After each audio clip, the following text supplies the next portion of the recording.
Welcome to session 2 of This Jesus. In this session, we are going to look at sin and the solution to sin. The word sin is an uncommon word unless you've found yourself in church for a while. The sin basically means that you've missed the mark. In the game of darts, the bullseye has the highest value of 50 points. And the reason it's the highest is because it's the hardest to get. In God, the bullseye is doing everything that God asks us to do according to the 10 Commandments. And so sinning or missing the mark is tripping up on one of the 10. Now let's just go through quickly the 10 Commandments to see whether you've missed the mark. Have you had any other priorities other than a higher priority than God? Have you had any other obsessions greater than an obsession for God?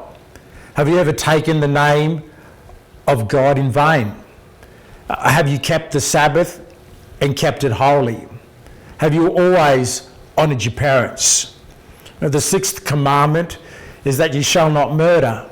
You may not have murdered, but have you had the same anger and the hatred in your heart that have given rise to those who have taken the next step? The 7th commandment is that you shall not commit adultery. Adultery means of having sex outside of marriage.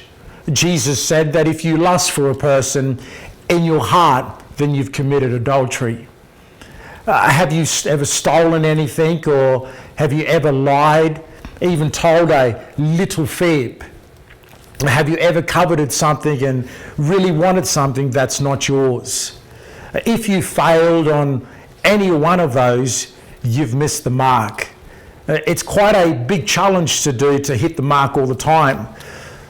It's actually impossible to hit, and people have been trying to hit it for thousands of years, but they've just continued to fail. The good news is that Jesus hit the mark for us, and he's made a way for us all to be in relationship with God. Have a read of the scriptures below and answer the questions so that you get an understanding of sin and Jesus as its solution.